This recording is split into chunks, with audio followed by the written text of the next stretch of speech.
E aqui, na nossa última parte, a gente vai falar um pouco sobre bombas, compressores, expansores, válvulas, certo? Que vão ser esses nossos cinco elementos aqui. Vamos começar com o nosso compressor, que é aqui o módulo que a gente vê na quarta linha, terceira coluna, certo? Do lado dele a gente tem um expansor que a gente vai ver que é basicamente a mesma coisa, tá? Então vamos começar com o nosso compressor. Caso a gente queira ah, fornecer pressão a um determinado fluido, opa, a gente pode optar pelo uso do compressor ou da bomba, a depender da natureza do meu fluido, certo? Então, quando a gente tiver aqui nosso fluido gasoso, como eu já caracterizei aqui a, a nossa entrada, certo? Vocês podem ver aqui vapor d'água, superaquecido. Então, a gente pode fazer essa compressão de forma semelhante a o que a gente viu até aqui. Primeiro a gente configura as conexões, o que entra, o que sai. Eu vou repetir isso toda hora para ninguém conseguir esquecer, ficar bem grudado na cabeça de vocês. O que entra, o que sai. Como o meu compressor se localiza fisicamente no meu projeto, certo? Vamos dar aqui uma saída e uma corrente energética, mesmo que eu não saiba o valor do trabalho associado ao meu compressor, certo?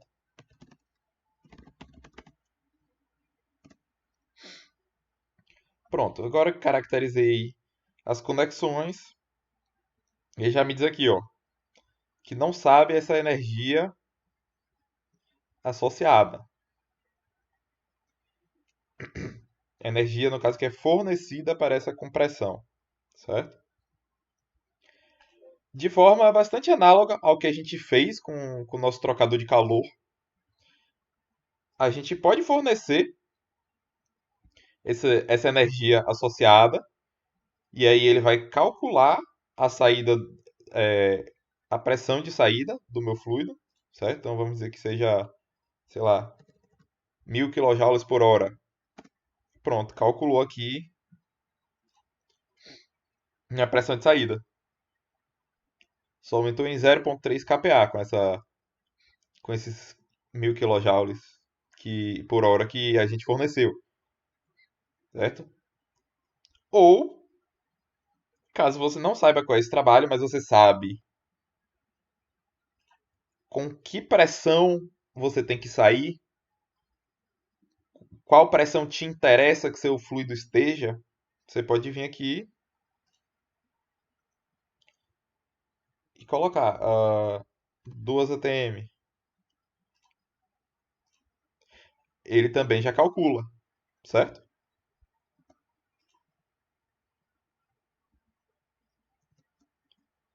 Ou mesmo a gente pode especificar essa temperatura e ele calcula a pressão e a energia associada, certo? Vamos voltar aqui para parâmetro, worksheet.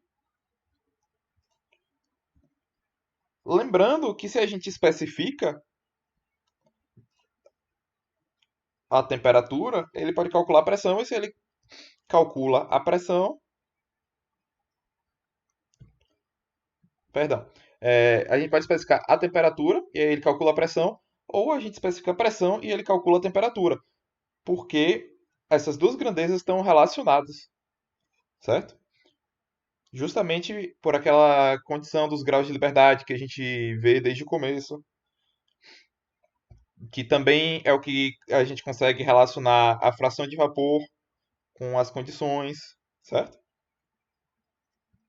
Então, de novo aqui, se a gente quiser botar 300 kPa,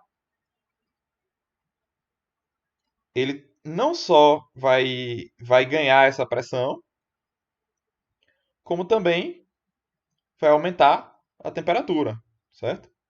Vocês podem ver que aquela hora eu tinha colocado a temperatura mais baixa e a pressão também abaixou. Então, ele não está sofrendo a compressão, ele está sofrendo uma expansão, certo? Que a gente também pode verificar aqui na nossa energia associada, certo? Então vamos voltar aqui para 200 kPa.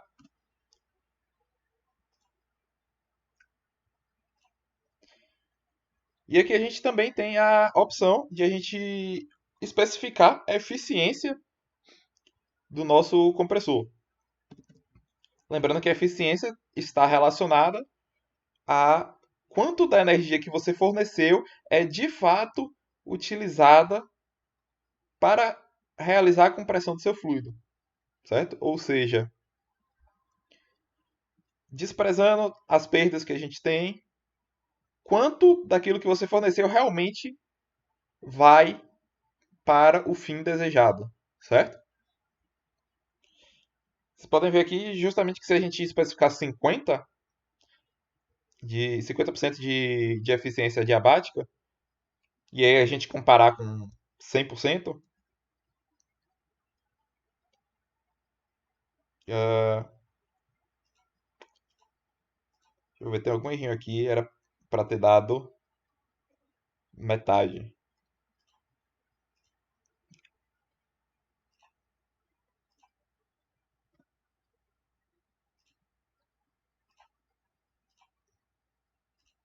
Vamos tentar especificar aqui o calor.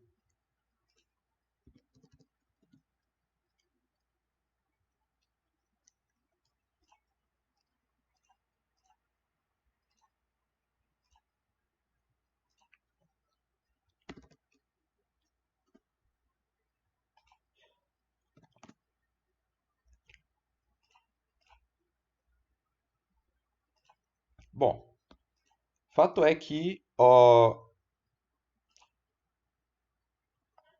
a eficiência que a gente vai ter vai estar diretamente relacionada a quanto dessa minha energia realmente vai ser transformada em mudança de condição termodinâmica do fluido, certo? Então a gente bota aqui 75, já diminuiu. Por quê? Porque eu estou aproveitando melhor a energia que me é fornecida.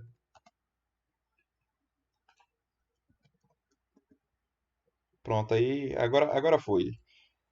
E se a gente tem aqui 50% de eficiência e a gente vai comparar com 100%,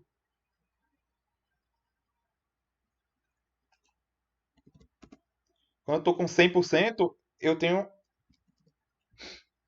metade da energia necessária, certo? Se eu tenho o dobro de eficiência, eu preciso de metade da energia para alcançar a mesma transformação termodinâmica que eu estou querendo, certo? A relação que a gente tem aqui do nosso compressor com o nosso expansor é a mesma relação que a gente tem do resfriador com o aquecedor, certo? Você pode usar um resfriador como aquecedor, só que você vai ter o sinal da sua carga térmica vai estar trocado, que foi o que a gente acabou vendo aqui, que eu acabei sem querer realizando uma expansão ao invés de uma compressão e ele me deu um valor negativo de energia associada. Então, por um equívoco meu, a gente já viu como é que, como é que acontece. Então, vamos passar aqui rapidinho, só para vocês verem que é a mesma coisa.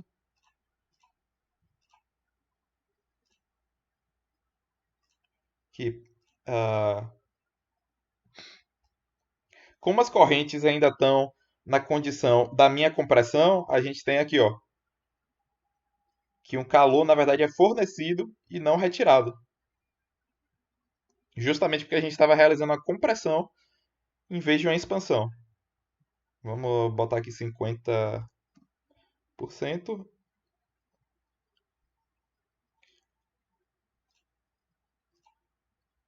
E aqui eu vou querer que ele vá para meio ATM.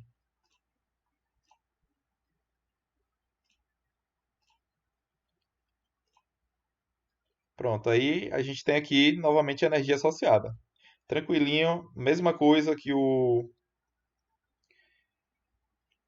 compressor, certo? A gente pode ficar brincando com essas eficiências também. Mas caso eu não tenha um líquido, perdão, que eu não tenha um gás, eu tenho um líquido, eu não vou usar um compressor, certo? Eu vou usar a minha bomba, que é aqui quarta linha, primeira coluna. Uma coisa que eu achei importante trazer para vocês, diretamente do manual do Raio-X, é que durante os cálculos de bomba, ele faz algumas aproximações que não são verdadeiras para líquidos que estejam próximos do ponto crítico, certo? Ou seja, já é aquele, já, quando ele já está perto daquele ponto em que as propriedades desse líquido já começam a se assemelhar um pouco mais com as do gás, certo? Ah, mais precisamente no que se refere à incompressibilidade do líquido. Mas de uma forma geral, se a gente tem um líquido que não está próximo do seu ponto crítico, a gente pode assumir que ele é quase perfeitamente incompressível, certo? E então usar a bomba. Caso contrário, se a gente estiver perto do ponto crítico, aí ah, há essa recomendação de a gente usar um compressor, certo? E aqui, novamente, vamos dizer quem entra, quem sai.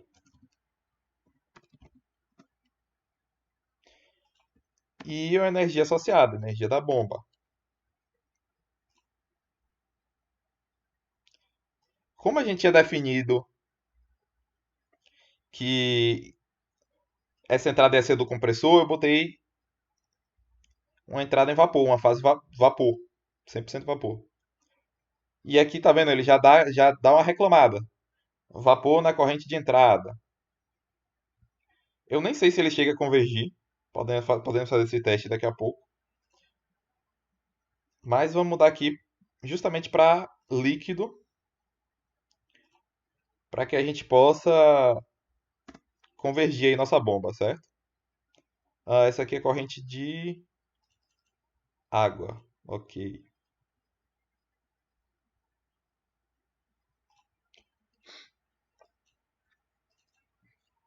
Pronto. Aí ele já não está mais aqui reclamando que a gente tem vapor na bomba, certo?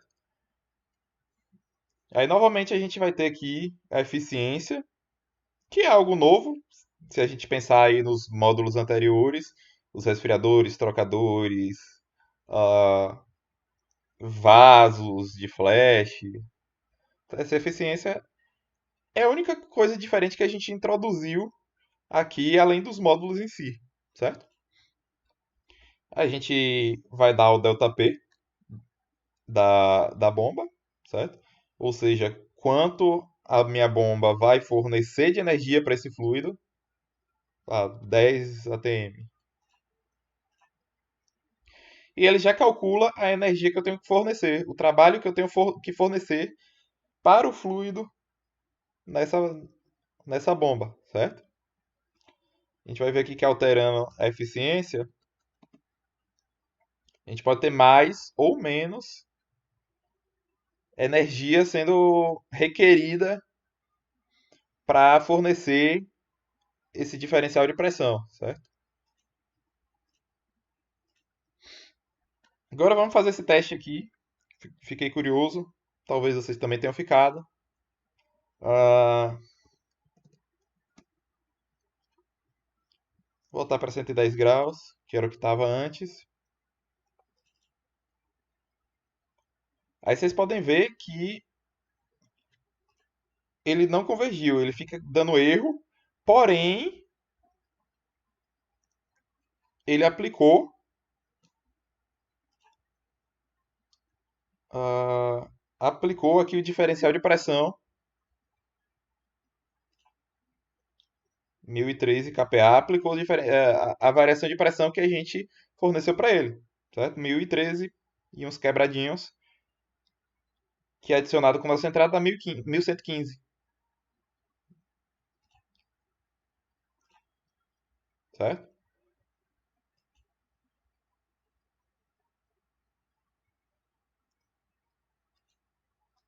Ah,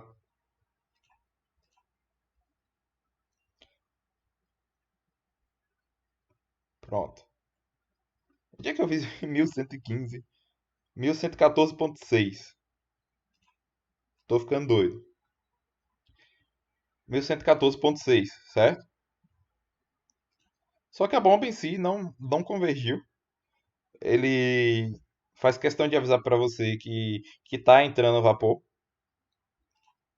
Então eu não sei se esse calor vai se comportar de forma adequada.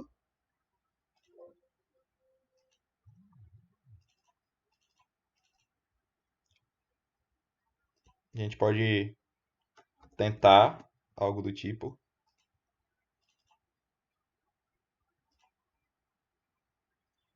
Vocês podem ver que a diferença do calor que a gente tinha para esse calor é uma diferença muito grande. A gente tem aqui quase 4.000 quilojoules. Antes a gente estava na casa de alguns milhões de quilojoules.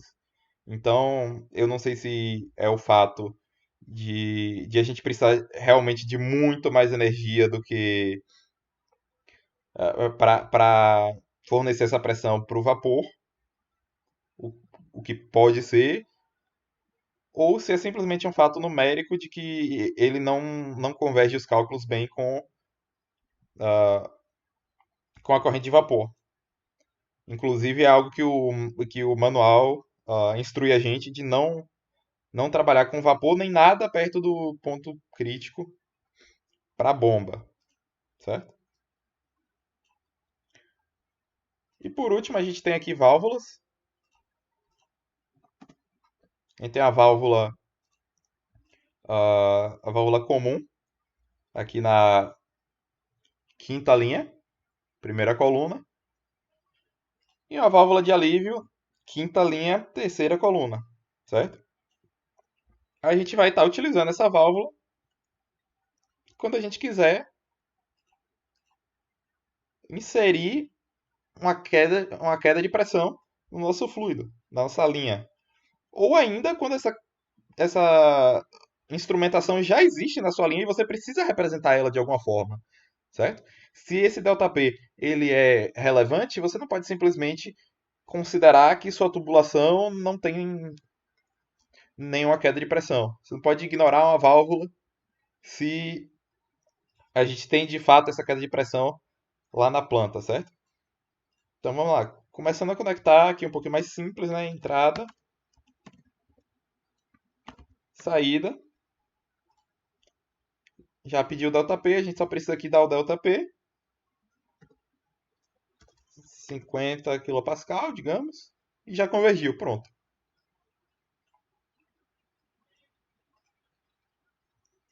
Aí a gente pode olhar até aqui no kit da própria válvula, as mudanças. Pronto, aqui 50 kPa de queda de pressão. E as modificações do estado termodinâmico que acompanham essa perda de carga, certo?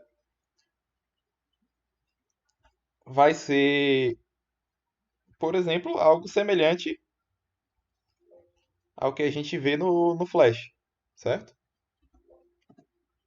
Digamos aí, a gente usar um vaso de flash, entrada, L e V, e perda de carga de 50 kPa.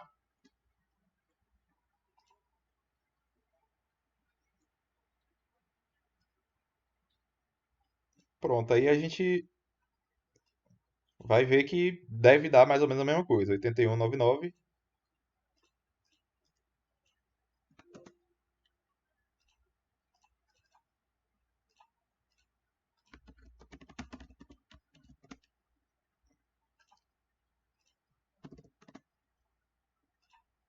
É, 81,99. A diferença aqui é que o nosso vaso de flash vai separar. Tudo que é vapor sai por cima, tudo que é líquido sai por baixo. E aqui a gente vai ter uma composição global e uma fração de vapor, porque vai estar tudo misturado. Eu não tenho tudo que é vapor saindo por cima e tudo que é vapor, tudo que é líquido saindo por baixo. Eu vou ter tudo que está dentro dessa corrente junto, misturado, certo? Não existe essa separação. Existe só a perda de pressão e a mudança do estado termodinâmico consequente a essa perda de pressão. Outra válvula que a gente pode usar também é a válvula de alívio. Como é que funciona a válvula de alívio? A válvula de alívio, ela só vai abrir depois que a sua corrente ultrapassa uma determinada pressão, certo? A gente deu aqui entrada e saída. Qual é a pressão a partir da qual minha válvula vai se fechar? Perdão, vai se abrir. Nossa corrente de entrada tem um ATM, se bem me lembro. Exatamente, um ATM. Então vamos mostrar aqui que se a gente colocar que nosso set point para ela abrir é a partir de 200 kPa,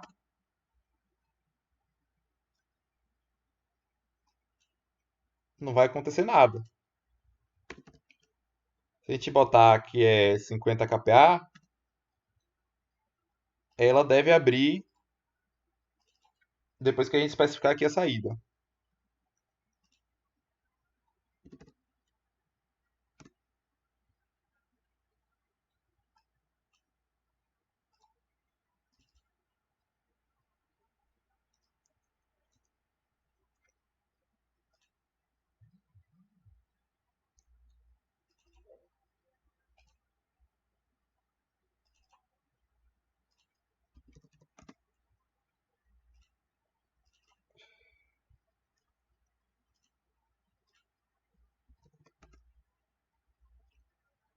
Ah,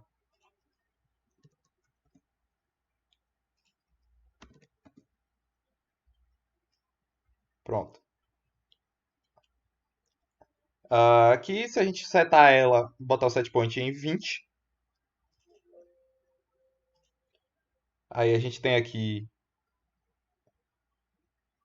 uma corrente a 100 kPa, 101 kPa, que ultrapassou esse set point de 20, então ela abre, que válvula está aberta, certo? Se a gente, cadê? Se a gente tiver em 15, ela fechou. 19, fechada. 21, deveria ter aberto. Não sei se depende também aqui da saída. Fato é que eu fiz alguns testes exaustivos com essa válvula, certo? E ah, eu não consegui compreender muito bem a diferença. Aliás, a diferença não, para que serviria essa pressão de abertura total.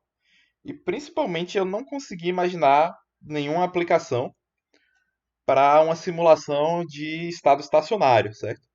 A gente tem simulações dinâmicas que você tem variação das condições que são fornecidas aos equipamentos, variações das correntes, certo? Então, eu vejo muita aplicação dessa válvula nesse caso, principalmente para segurança, quando a pressão de algum processo excede a pressão que deveria ser a segura, então a válvula se abre para aliviar essa pressão. Por isso que se chama uma válvula de alívio.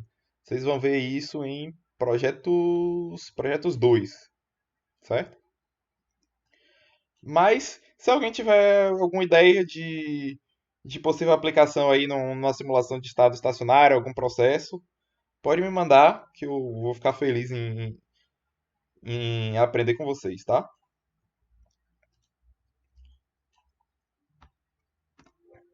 E ah, de apresentação de cada módulo para hoje é isso. A gente pode ir agora para o nosso exercício que a gente vai colocar em prática cada um desses módulozinhos que a gente falou hoje.